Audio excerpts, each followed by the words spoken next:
Welcome back to the Takeout. Thanks for joining us. Arizona Democratic Senator Ruben Gallego has campaigned for Democrats running for governor in Virginia and New Jersey ahead of Election Day. Joins me now from Capitol Hill. Senator, always good to see you.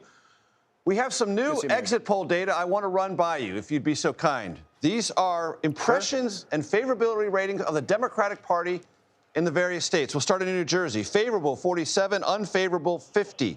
Let's go to Virginia. Favorable, 43, unfavorable, 52. New York City, oh, there's a bright spot, 50 favorable, 46% unfavorable. Even in California, favorable, 48%, 51% unfavorable. So 3 states underwater. What does that tell you? Well, clearly we're not popular, Major. But more importantly, look, this is politics. Nobody likes parties, but people will vote for individuals. And what you're going to see in all these states are a couple things. Number one, you're going to have the Democrats that are running as Democrats win. You're going to have a big Democratic victory in California that's going to assure that we're able to pick up Democratic seats. But the brand does have a problem. Us winning is going to have a big difference in changing that. And we're going to have a couple winners to actually be able to point out at the end of the night tonight. If Zohran Mamdani becomes the mayor of New York City, does that help or hurt the brand? Look, I think it does help. Like, I think there's a lot of hesitation among Democrats about some of his positions, and we don't have to accept all of his positions, much like he doesn't accept all of ours. But we are a Big Ten party. He's going to be able to win and be successful in New York. I'm not sure he could win and be successful in Arizona. I'm not sure I could be successful in New York City. But we should recognize that he has been able to excite a base of voters to come out that normally we could not get out in an off-year election, and there's nothing wrong with that. Now, we don't have to agree with 100% on everything. That's what the Republicans end up doing to each other. We are going to figure out how to keep this Big Tent together and make sure that we all win going into 2026. Do you share, Senator Gallego, some of your senatorial colleagues' optimism that this week will bring an end to the government shutdown? I share in the goal to make sure that 24 million Americans do not have their insurance premiums doubled overnight because of the lack of inaction by the Republicans and Donald Trump.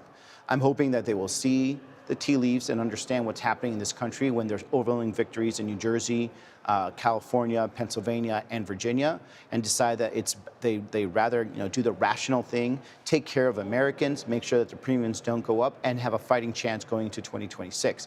Because if you don't, what the Republican statement is going to be going to 2026 is that we ran on bringing down costs. We actually only increased your costs. And at the same time, we have not actually done anything to make your life a little better. That's not a very easy way to win an election. And I think no matter what this president does in terms of redistricting, he's going to have a very difficult time winning a Republican majority in the House and potentially even losing the Senate.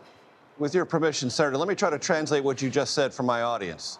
Election results come in. Democrats win much more than they lose, and both sides find a fig leaf to end this shutdown that they find satisfactory, but the election results force both sides to do things that they rhetorically were not prepared to do a week ago. No, not really, Major, and just to be clear, there's no fig leaf to me unless there is a real outcome where 24 million Americans do not see their insurance rates, their insurance premiums doubled.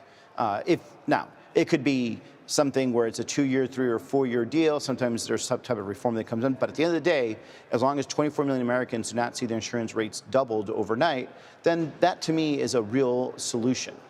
So I wouldn't call that a fig leaf. At the end of the day, that fig leaf is someone's checking account. That fig leaf is the difference between them being able to make that car payment, that mortgage payment, the rent payment, or just being able to live a normal life without stress. And I'm willing to make sure that I fight for that because every American deserves that right now because it is really hard right now to be out there. I don't have to tell you, Major, you know how expensive it is. Food's expensive, rent's expensive, everything's expensive. There's no reason why this government should be adding the cost of health insurance as being more expensive than it needs to be.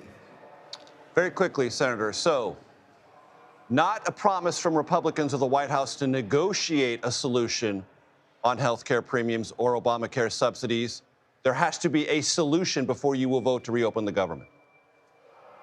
There has to be a solution, or there has to be assurances that I can believe in, that I know that at the end of the day, 24 million Americans are going to feel comfortable in knowing that their insurance premiums are not going to be doubled. Right now, I'm not hearing those assurances. They're not showing any type of responsibility that they're willing to take as much as I do to make sure that doesn't happen. I'm willing to hear it. I'm willing to listen. I'm willing to negotiate.